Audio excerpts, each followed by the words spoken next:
75 साल के विकास के अद्भुत मानदंड आप लोगों ने स्थापित किए। कल मैंने कहा था, आज फिर दोहराता हूं, 75 साल हर पार्टी कहती है कि जी हम तो केवल विकास में ही लगे रहे।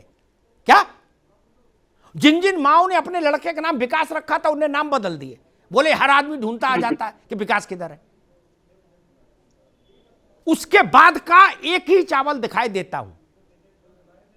80 करोड़ लोगों को, 80 करोड़ लोगों को जिंदा रखने के लिए, सिर्फ जिंदा रखने के लिए मुफ्त राशन देना पड़ा भारत को। इतना ज्यादा विकास हो गया। 15 करोड़ लोगों को उत्तर प्रदेश में देना पड़ा जिंदा रखने के लिए, और किसी काम के लिए नहीं। इसलिए मसला मैंने कहा ये जो दो मुद्दे हैं, दो वर्ग अलग अलग खड़े हैं। एक तरफ एक मुद्दा, एक तरफ जितनी उत्तर प्रदेश की आबादी कितनी है अभी कागज पर, अभी नई जनगणना तो हुई नहीं, उसमें सरकारी आंकड़ा कहता है कि 15 करोड़ को राशन दिया तो वो जिंदा रहा। तो दोनों बातें तो एक साथ नहीं चलेंगी, नहीं चल सकती ना। इसलिए मैं कहता हूं विकास अच्छी चीज है, होते रहनी चाहिए, एक सतत प्रक्रिया है, उसको करते रहिए, सब लोग करना चाहिए, ठीक है ना। लेकिन अब इतना भी मत कर दो कि लोग अपने बच्चे के नाम बदल दें। मुझे 4 मुद्दे समझ में आ रहे हैं। सुरक्षा, जिसमें सब कुछ शामिल हो जाता है, उसके कई शेड्स हैं सुरक्षा के। आजकल एलईडी लाइट आती है रिमोट से चलने वाली, मल्टी शेड्स वाली आती है ना, ये सुरक्षा वैसे ही है, मल्टी शेड्स का इशू एक, और दूसरा ये राशन, ये दूसरी तरफ नौकरी, खासतौर पर सरकारी भर्ती, पेंशन और महंगाई। मुझे ये 2 चीजें समझ आ रही हैं। चुनाव इन पर मुझे लग रहा है ध्रुवीकृत हो रहा है। कांग्रेस को क्या समझ आ रहा है? नहीं, देखिए अमिताभ जी, ये चुनाव सिर्फ और सिर्फ, देखिए ये क्या चुनाव के क्या मुद्दे लेके चुनाव लड़े थे और उत्तर प्रदेश में सरकार बनाई थी। इन्होंने नौकरी की बात करी थी, जो आपने कहा नौकरी के ऊपर ये भाई बात नहीं कर रहे हैं, नौकरी पे बात करनी चाहिए इनको। क्यों नहीं कर रहे हैं ये, इनसे भारतीय जनता पार्टी के नेताओं को जवाब देना चाहिए कि हर स्टेज से क्यों नहीं योगी, मोदी और अमित शाह नौकरियों के बारे में बोल रहे हैं। कोरोना की बात करी विनीत जी ने, आप बताइए कोरोना से इस प्रदेश का कोई एक ऐसा आदमी बचा हो जिसका कोई रिश्तेदार, नातेदार, कोई भाई बंधु, जानने वाले की मौत ना हो। इन लोगों ने गंगा में लाशें बहाई, इन लोगों ने शमशान घाटों में टीने लगाई, उसकी बात ये लोग नहीं करेंगे। तीसरा मुद्दा अमिताभ जी, महंगाई का, महंगाई के ऊपर ये लोग लगातार सिलेंडर लेके इनके मंत्री बैठ जाते थे, हाथों में जो है बाकायदा मिर्चों की और लोगों को और ओनियन की जो है वो मालाएं पहन के घूमते थे। आज महंगाई पे इनकी सरकार का कोई आदमी बात करके नहीं दिख रहा। आपको अमिताभ जी याद होगा, नगर निगम चुनाव होते हैं, अभी पिछले 2.5 महीने से इन लोगों ने डीजल पेट्रोल के रेट बढ़ाए की सरकार ने 1 साल के अंदर 300 टेस्टिंग लैब बनाए। मुझसे बात कर लीजिएगा और आज आत्मनिर्भर हुआ है उत्तर प्रदेश। हम सैनिटाइजर को बाहर भी दे पा रहे हैं और सभी राज्यों में पहुंचा रहे हैं। आज पूरे विश्व में आदरणीय योगी आदित्यनाथ जी के कोविड प्रबंधन की चर्चा होती है। भारतीय जनता पार्टी कोविड प्रबंधन अगर किसी ने किया है तो उत्तर प्रदेश सरकार ने किया। उत्तर प्रदेश सरकार ने लोगों को रोजगार से जोड़ा, 6.5 करोड़ लोगों को सरकारी नौकरी से जोड़ा, 6.5 लाख लोगों को, 6.5 लाख लोगों को सरकारी नौकरी दी गई। लेकिन आप लोग आंकड़े देखना नहीं चाहते क्योंकि भ्रष्टाचारी चश्मा कांग्रेस का देश के अंदर विकास नहीं कर सकता। तो मैं तो साफ-साफ चैलेंज करता हूं कि उत्तर प्रदेश कहीं भी कांग्रेस। विनीत बाबू एक मिनट रुको, जिशान बाबू एक मिनट रुको, अमान खान एक मिनट, जिशान बाबू एक मिनट, अमान खान आपसे भी वही सवाल।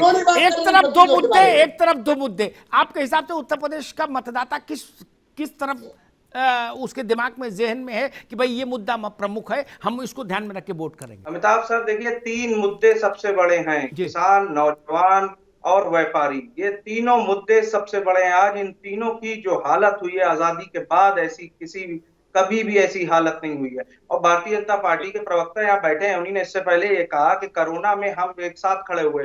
आप ग्रामीण इलाकों में जाओ, जो मजदूर चल के आए थे अमिताभ सर, मैंने पैरों के तलवे देखे थे, पड़ गए थे उनके पैरों के तलवे में। और जो ये व्यवस्था की बात है, हथियार थमाने का काम नहीं किया गया जो साइकिल वाले लोग करते थे। सपा के लोग सपा के लोग तमंचे बनवाने का काम करते थे, हम राज कराने का काम करवाते थे, लेकिन भारतीय जनता पार्टी कोरोना में सरकार ने तो तमंचा बना रहा होगा भैया, कोरोना में तमंचा का भी काम बंद होगा। अपने घरों में शुक्ला जी, कोरोना में कहाँ तमंचा बन रहा होगा? कोरोना में तो तमंचा का भी मामला बंद रखना पड़ा होगा, वो फैला ऐसा क्या था कोरोना? तो इसका हिसाब किताब अमिताभ जी समाजवादी के लोग देंगे ना, सफाई परिवार देगा ना, अपना लाल टोपी वाले लोग देंगे ना, काम पे वो लोग नहीं खड़े हुए हैं। जिस तरीके से उत्तर प्रदेश में अराजकता, अभी अमिताभ आपने एक नाम लिया, उद्योग चलते थे, आज भारतीय जनता पार्टी की सरकार बनने के बाद में 5 साल के अंदर एक भी दंगा नहीं हुआ। एक नाम लिया था नोटबंदी के दौरान होते थे, आज 5 साल खजांची की उम्र हो गई है। ये परिवर्तन है, तरह से लाइन में लगा दिया नोटबंदी के दौरान बोनट पे बांध करके पुलिस अधिकारियों को घुमाते थे। हमारे नेता ने नाम रखा था कि हम सरेंडर करने वाले हैं। ये लगातार सिर्फ एक काम ये कर रहे हैं, बहुत अच्छा, ये गन्ना किसानों का बोल रहे हैं। सफाई के नाकाबंदी में कोरोना के हाल में 1,55,000 करोड़ रुपया गन्ना किसानों का भुगतान किया गया है। ठीक, एक बार रुकिए अमान खान आप भी रुकिए, विनीत शुक्ला आप भी रुकिए। राशन एक बड़ा मुद्दा है, हालांकि मेरे जैसा आदमी मुफ्त राशन बांटने की स्थिति क्यों देश में आई, ये बड़ा सवाल पर ध्यान लगाता है। 75 साल की आज़ादी के बाद अगर हमको 80 करोड़ लोगों को जिंदा रखने के लिए राशन देना पड़े और फिर हम साथ में ये भी करें कि विकास तो हम लोगों ने बहुत किया, 75 साल में इतना विकास कर दिया कि संदूक भर गया, अब घर में विकास रखने की जगह नहीं बची, झोला संदूक सब भर गया विकास से। लेकिन ननकू और रज्जाक तो राशन की दुकान में लगा मुफ्त गल्ला के लिए। खैर, सरिता भदौरिया हैं, ये सवाल आपने कहीं सुना कि नहीं सुना? आप गांव घूम रहे हो नवचक, वो कह रही गल्ला खा गए, रुपया खा गए, नमक खा गए, वोट मांगने पर नमस्कार का जवाब नहीं दे रहे हो। अरे ऐसे होते हैं लोग, एहसान फरामोश। ये कह रही सरिता भदौरिया एमएलए। ये मसला आपने कहीं ऐसा सुना? ये भाषा तो ठीक नहीं कि एक मिनट, किसी विधायक के विधायक निधि से तो खाना बटाना, राशन बटाना ही ना, किसी पार्टी ने बांटा राशन। ये अमिताभ अग्निहोत्री जैसे लोगों के टैक्स के पैसे से आया ना। तो कोई विधायक सांसद कैसे कह सकता है कि एहसान फरामोश हो, गल्ला खा गए और नमक खा गए और नमस्ते नहीं कर रहे हो? ये तो देश का पैसा है मित्र, देश और पार्टियां अलग हैं। क्या समाजवादी पार्टी, कांग्रेस, बसपा और भाजपा रोटी खिला रही है देश को? अरे हमारे टैक्स के पैसे से ये सब खा रहे हैं। अमिताभ जी, जो सरिता भदौरिया जी के जिस वीडियो की बात कर रही है उसमें तो उनका बयान है, वो उसका जवाब उनको देना चाहिए कि क्यों उन्होंने दिया। लेकिन जहां तक आप तो यहाँ की राजनीति के बारे में बहुत समझ रखते हैं, बुद्धिजीवी भी हैं, प्रबुद्ध पत्रकार हैं।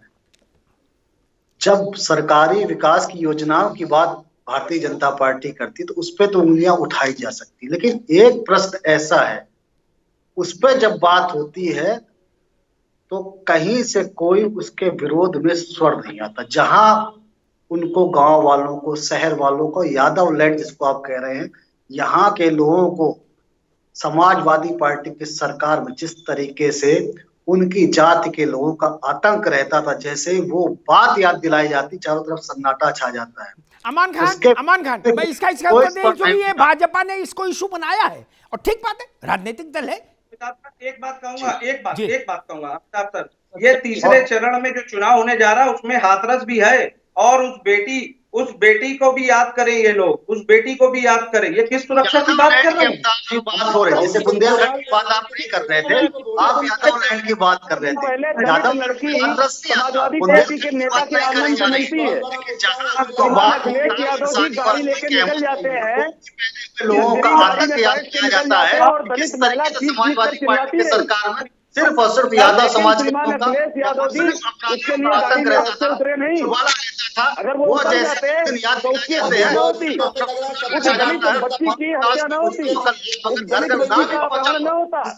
बाद शहर में रहने वाला व्यक्ति कहता है समाजवादी पार्टी को वोट नहीं देंगे, हम वोट देंगे सिर्फ और सिर्फ भारतीय जनता पार्टी। जवाब नहीं देते। अच्छा ठीक है,